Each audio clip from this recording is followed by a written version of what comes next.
Assalamualaikum warahmatullahi wabarakatuh. Izin memperkenalkan diri, nama saya Riar Egy Besiana dari semester 6 Agribisnis Hortikultura Politeknik Pembangunan Pertanian Yogyakarta Magelang Kampus Pertanian.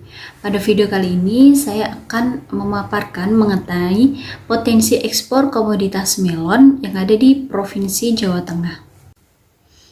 Outline dari pemaparan video ini yaitu yang pertama ada pendahuluan, yang kedua ada profil produk ekspor, yang ketiga ada strategi pemasaran internasional, yang keempat ada prosedur ekspor, yang kelima ada peluang, hambatan, dan tantangan, dan yang terakhir ada penutup. Mari simak video berikut ini.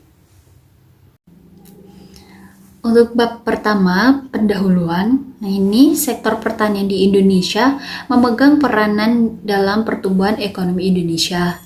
Hortikultura merupakan salah satu subsektor pertanian, dan hortikultura sendiri ini terdiri dari tanaman hias, tanaman obat, sayuran, buah-buahan.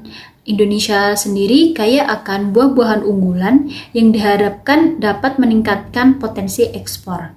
Terdapat buah-buahan musiman yang memiliki volume ekspor tinggi dan menduduki peringkat 3 besar antara tahun 2015 hingga tahun 2018, yaitu ada stroberi, melon, dan juga semangka. Nah, ini menurut data Badan Pusat Statistik tahun 2018.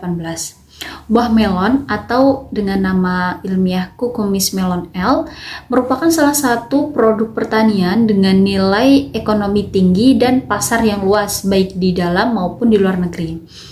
Permintaan ekspor melon ini sebagian besar berasal dari Inggris, Jerman, Prancis, Belanda, dan Swedia. Target pasar internasional melon adalah negara Jepang dan juga Singapura. Ini menurut Novita tahun 2013.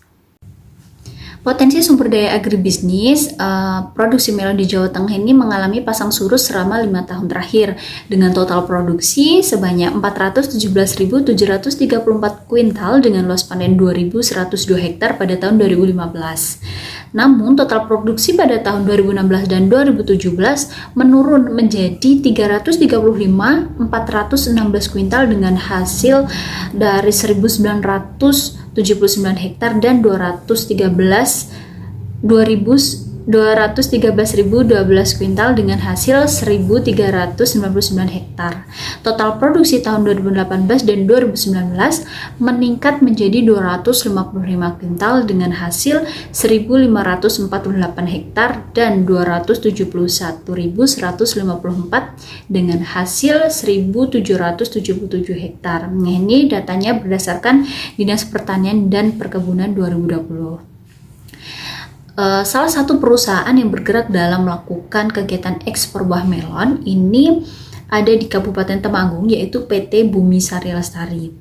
PT Bumi Sari Lestari ini merupakan eksportir sayur dan buah yang berbasis di wilayah Temanggung, Jawa Tengah.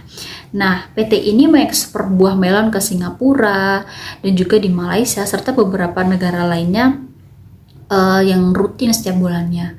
Nah, perusahaan ini memperoleh melon yang berasal dari petani yang ada di wilayah Jawa Tengah. Program Gerakan 3 Kali Ekspor atau GRATIEX.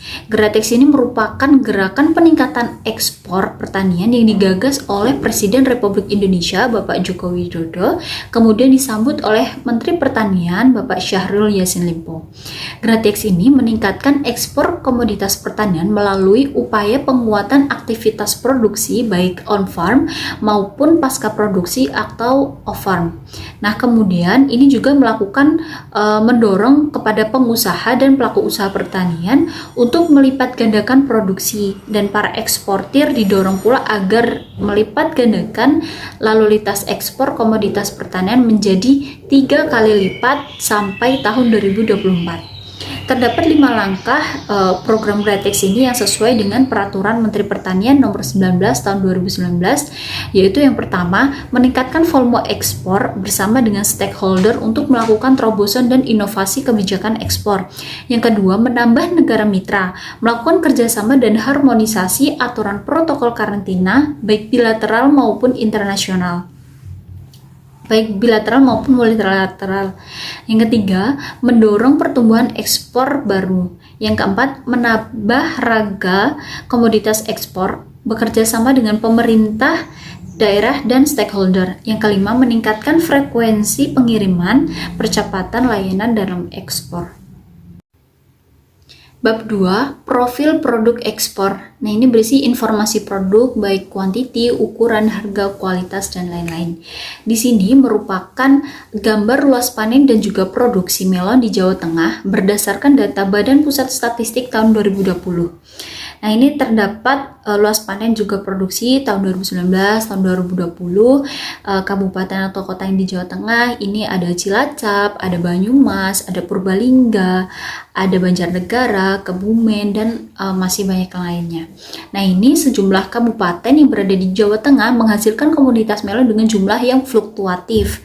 Kabupaten dengan jumlah produksi melon terbesar berasal dari Kabupaten Kebumen dengan produksi melon pada tahun 2020 sebesar 35.387 ton, disusul dengan Kabupaten Purworejo yaitu sebanyak 32.894 ton. Nah, hal ini dapat mendukung kegiatan ekspor komoditas melon yang berasal dari Jawa Tengah. Selanjutnya, ini ada data volume ekspor melon di PT Bumi Sari Lestari yang berada di Kabupaten Temanggung. Volume ekspor melon di PT Bumi Sari Lestari untuk triwulan pertama pada tahun 2020 sebesar 15.767,427 kg dan untuk triwulan kedua pada tahun 2020 sebesar 9.916,788 kg. Nah, ini datanya menurut Aprianti dan kawan-kawan tahun 2020 yang berada di informasi dari jurnal.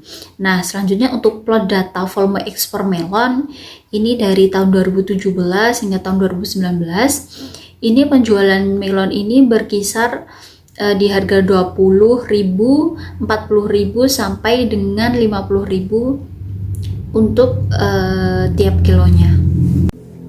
SOP budidaya melon, GAP dan GHP budidaya melon berdasarkan data dari Dinas Pertanian Tanaman Pangan dan Hortikultura Provinsi Jawa Tengah tahun 2009. Yang pertama, GAP atau Good Agriculture Practices dalam berbudidaya melon. Yang pertama, pembibitan. Nah, ini merupakan proses penyediaan benih, pengecambahan sampai dengan siap tanam bermutu dari varietas unggul atau bersertifikat. Benih ini pertama-tama direndam dengan air hangat kuku dengan suhu kurang lebih 40 derajat Celcius selama 2-4 jam sebelum disemai.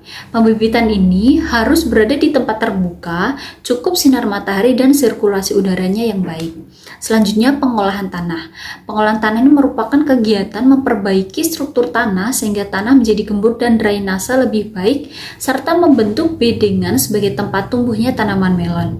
Pemberian pupuk dasar berupa pupuk kandang sebanyak 20 ton per hektar dan pupuk ZA dosis 450 kg per hektar, SP36 dengan dosis 300 kg per hektar, dan KCL dengan dosis 150 sampai 200 kg per hektar. Pemasangan mulsa plastik hitam perak dan pembuatan lubang tanam. Selanjutnya yang ketiga, penanaman. Sebelum penanaman bibit, bedengan disiram agar cukup lembab.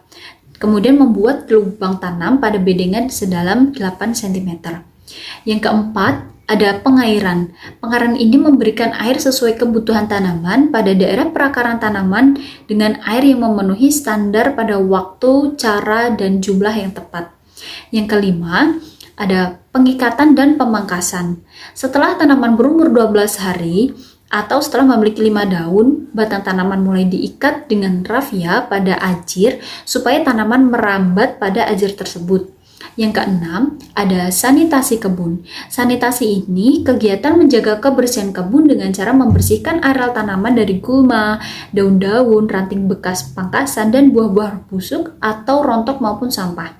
Yang ketujuh, ada pemupukan susulan. Pupuk susulan diberikan dengan cara dilarutkan dalam air dan disiramkan di sekitar tanaman. Pupuk daun diberikan dengan cara disemprotkan melalui daun. Pupuk daun diberikan pada musim kemarau, sedangkan pada musim hujan tidak diberikan karena dapat merangsang tumbuhnya jamur.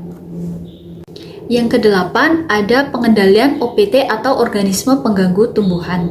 Nah, ini dengan melakukan menanam selasi di seliling kebun sebagai tanaman perangkap yang dapat merangkap hama-hama yang menyerang tanaman melon. Kemudian ada cara fisik atau mekanik, dilakukan pembungkusan buah dengan kertas atau kantong plastik. Yang ketiga, ada penggunaan perangkap atraktan atau bahan pemikat lalat buah dalam perangkat terbuat dari botol plastik. Nah, bahan atraktannya ini merupakan dari metil eugenol, protein hidrolisa atau selasi. Kemudian ada pemasangan kapur barus untuk mengusir lalat buah dengan cara menggantungkan 3 bungkus setiap bedeng. Nah, untuk pengendalian hama terpadu ini bisa dilakukan apabila hama dirasa sudah tidak bisa dikendalikan, maka langkah terakhir yaitu melakukan pemberian pestisida sesuai dengan dosis atau takaran yang telah ditentukan sesuai standar GAP. Selanjutnya yang ketujuh ada panen. Panen ini tangkai buah dipotong dengan gunting diratakan 2-3 cm atau membentuk huruf T dan diletakkan miring agar getah tidak menetes di buah. Buah yang telah dipanen kemudian dikumpulkan di dalam keranjang, diberi alas dan diletakkan di tempat yang diberi peneduh berupa terpal plastik. Selanjutnya yang kedua yaitu GHP atau Good Handling Practices budidaya melon. GHP ini merupakan kegiatan sortasi, penggelasan, pengemasan, dan penyimpanan buah berdasarkan ukuran dan standar mutu yang telah ditentukan. Yang pertama ada sortasi dan pengelasan buah. Ini buah dipilih yang mulus, jaring tebal dan merata, tidak ada cacat fisik maupun mikrobiologis, bentuknya normal, tidak ada luka, tidak ada noda getah, tidak ada bintik hitam, tidak ada noda scab, tidak ada luka memar. Nah, setelah buah disortir kemudian ditimbang dan dilakukan pengelasan berdasarkan berat buah dan penampakan fisik. Nah, buah yang sudah ditimbang ini kemudian dibersihkan, kemudian diberikan stiker dan siap untuk dikemas, disimpan dalam gudang atau didistribusikan.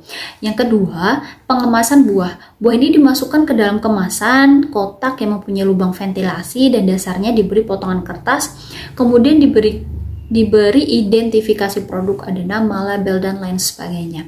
Yang ketiga ada penyimpanan buah. Buah ini disimpan dalam gudang yang harus bersih, kering, bebas dari hama, dan sirkulasi udara yang lancar.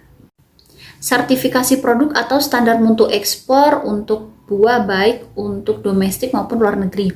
Yang pertama ada buah melon ini utuh, tidak pecah atau retak, dengan atau tanpa tangkai. Yang kedua, buah melon layak untuk dikonsumsi, bersih dan bebas dari benda asing maupun dari tangkai yang mati atau kering. Kemudian yang ketiga, daging buah melon ini bebas dari kememaran atau pencoklatan internal atau internal browning. Yang keempat, buah melon bebas dari hama dan penyakit yang dapat mempengaruhi penampakan produk secara umum. Bab 3, strategi pemasaran internasional. Nah, ini yang pertama, melakukan penetrasi pasar dan meningkatkan kualitas produk dengan menambah kemampuan dan keterampilan petani. Ini dalam menerapkan good agriculture practices dan juga good handling practices dalam berbudidaya melon. Yang kedua, membuat fasilitas khusus untuk pengangkutan dalam proses distribusi melon dan mengembangkan strategi promosi secara efektif untuk meningkatkan penjualan. Yang ketiga, menjalin kemitraan pemasaran dengan retail atau perusahaan agribisnis dan meningkatkan penjualan dengan menambahkan inovasi produk. Yang keempat, aktif mengikuti perkembangan informasi pasar dan mengefisienkan biaya produksi dalam upaya peningkatan produksi untuk daya saing. Bab 4, prosedur ekspor. Saluran ekspor di sini yang pertama ada petani. Petani ini sebagai produsen komoditas melon dan penyedia bahan baku untuk ekspor.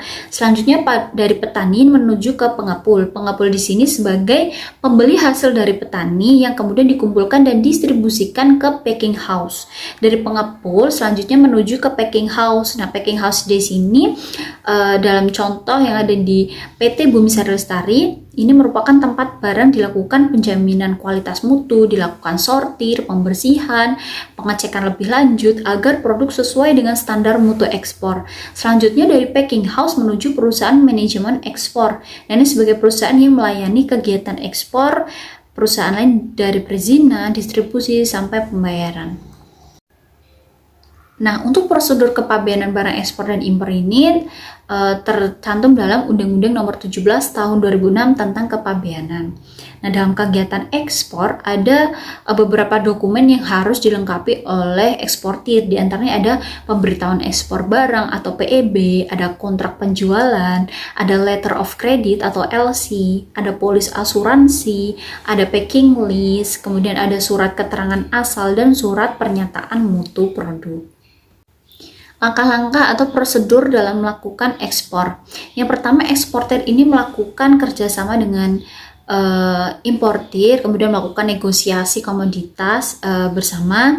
Setelah itu kedua belah pihak ini membuat kontrak dagang yang memiliki beberapa kesepakatan antara kedua belah pihak. Kemudian importir membuka letter of credit melalui bank yang telah disepakati bersama. Selanjutnya, apabila kedua belah pihak ini mengirimkan LC kemudian di bank devisa di negara eksportir dan bank devisa ini menerima, maka eksportir harus mempersiapkan barang-barang yang dipesan oleh importir. Selanjutnya, eksportir wajib mengirimkan barang yang akan diekspor ke kantor kepabeanan, pemuatan dan juga PEB atau pemberitahuan ekspor barang. Nah, yang ketujuh ini melakukan pemesanan ruang kapal ke perusahaan pelayanan untuk mengangkut dari komoditas yang akan diekspor ke negara tujuan. Bab yang kelima, peluang, hambatan, dan tantangan. Peluang di sini adanya dukungan pemerintah daerah Jawa Tengah, adanya kebutuhan konsumsi buah melon di beberapa negara, baik di Singapura, Jepang, dan negara lain. Kemudian adanya lembaga perkreditan yang membantu usaha budidaya pertanian. Hambatannya di sini terdapat keterbatasan modal petani. Meskipun banyak akses kredit yang ditawarkan kepada petani, namun rumitnya persyaratan yang harus dipenuhi menyebabkan petani enggan untuk mengakses fasilitas kredit tersebut. Kendala lain yaitu adanya tenaga kerja, karena saat ini mayoritas di pertanian itu dengan usia yang kurang produktif, biasanya lansia dan anak muda ini jarang sekali berkecimpung di budidaya seperti itu. Kemudian untuk tantangannya, ini rendahnya produktivitas melon yang diusahakan. Kualitas dan kontinuitas suplai produk melon masih rendah dengan stabilitas harga melon yang ada di pasar ini fluktuatif setiap tahunnya. Bab 6, penutup. Nah, kesimpulan di sini, melon merupakan komoditas hortikultura yang patut diunggulkan dalam mendukung program GRATEX. Namun, masih ditemui beberapa hambatan yang dijalani oleh seorang petani budidaya melon, di antaranya rendahnya produktivitas melon diusahakan, kemudian kualitas dan kontinuitas suplai produk melon masih rendah. Masalah lainnya adalah stabilitas harga melon di pasar yang fluktuatif, sehingga berdampak pada pendapatan petani dan kegiatan budidaya yang tidak stabil. Kemudian bagi pengusaha perlu menerapkan strategi, yaitu melakukan penetrasi pasar agar volume ekspor dapat ditingkatkan. Perlu dilakukan upaya pengembangan produk yang dibutuhkan kerjasama yang baik antara sumber daya manusia yang terampil, kualitas buah melon, dan teknologi yang modern dan efisien. Bab 6 penutup di bagian saran. Yang pertama, ini dibutuhkan dukungan dan fasilitas dari pemerintah daerah untuk peningkatan produksi melon petani di Jawa Tengah. Fasilitasi bisa berupa pelatihan, akses informasi yang luas untuk usaha budidaya melon, pendampingan yang intens dari penyuluh pertanian di lapangan. Yang kedua, inovasi dalam pemasaran dengan mengetahui jaringan pasar sehingga bisa menjual lebih mahal. Yang ketiga, kemudian untuk mendapatkan kredit usaha tani, mengingat modal usaha budidaya melon ini membutuhkan biaya yang cukup besar. Yang keempat, memberikan subsidi untuk sarana produksi pertanian. Cukup sekian pemaparan mengenai potensi ekspor komoditas melon yang ada di Jawa Tengah. Semoga informasinya bermanfaat. Apabila ada kurang lebihnya saya mohon maaf. Wassalamualaikum warahmatullahi wabarakatuh.